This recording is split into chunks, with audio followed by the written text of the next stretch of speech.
Deuxième partie du chapitre sur les fonctions. Le but, c'est de savoir utiliser l'expression algébrique d'une fonction.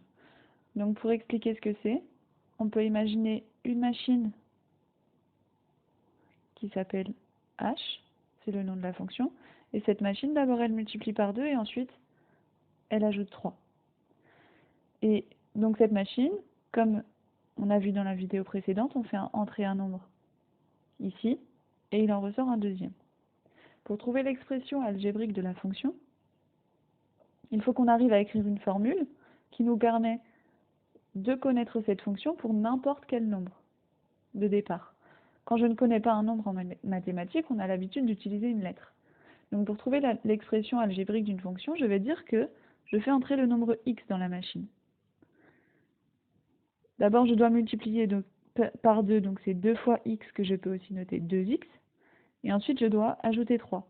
Donc le résultat s'écrit sous la forme 2x plus 3. Et c'est pour ça que je peux noter h de x égale 2x plus 3.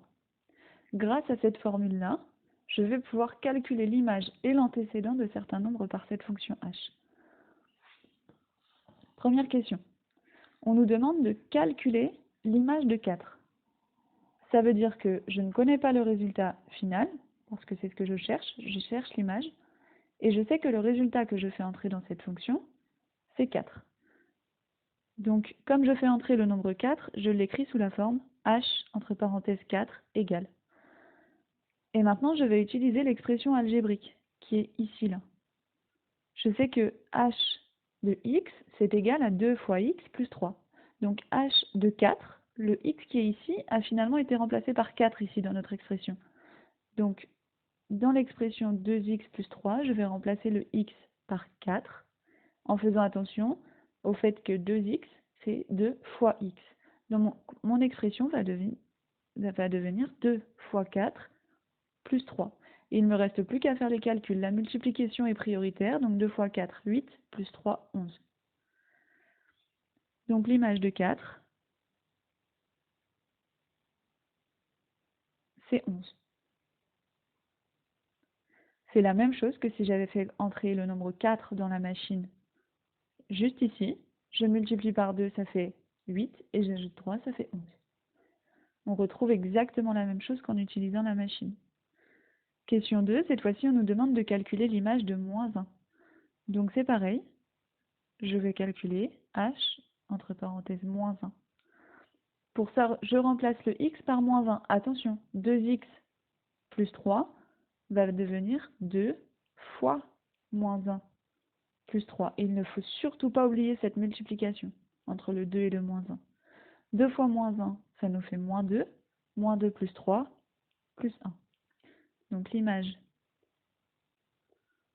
de moins 1 est soit plus 1, soit 1. Le signe plus n'est pas obligatoire. Ces deux exemples nous permettaient de calculer l'image d'une fonction, c'est-à-dire qu'on connaît le nombre qui entre, on cherche celui qui sort.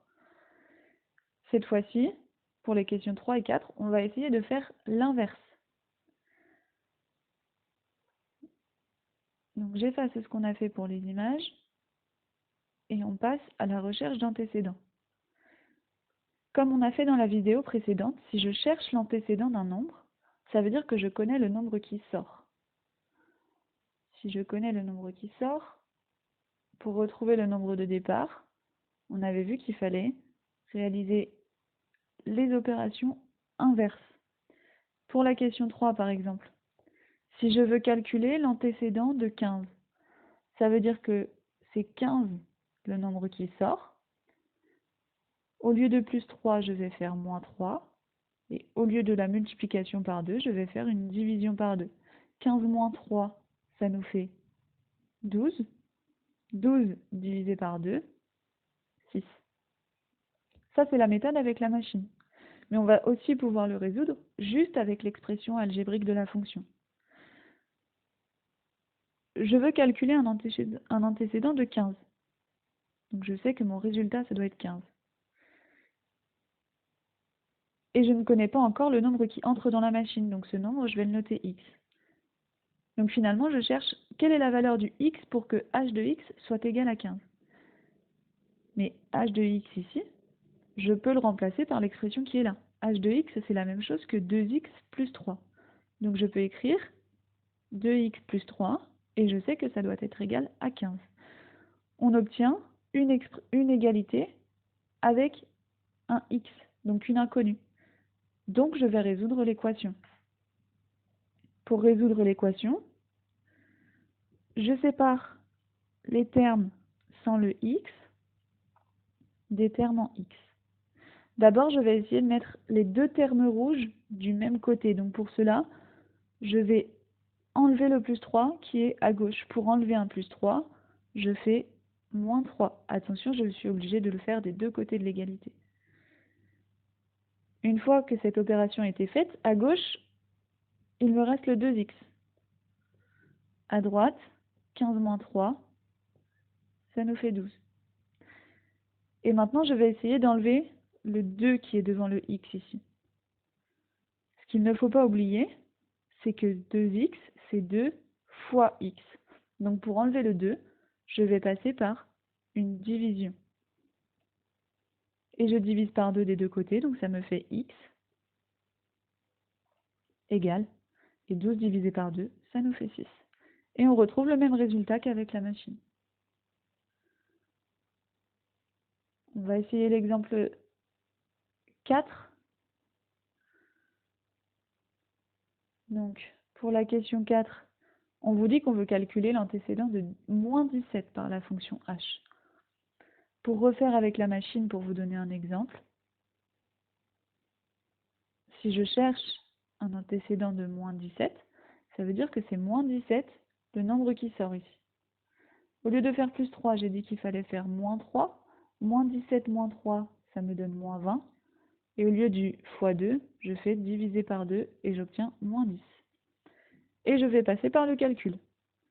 Par le calcul, je ne connais pas le nombre que je fais rentrer dans la machine, donc je note h de x doit être égal à, cette fois-ci, moins 17, parce que je cherche un antécédent de moins 17.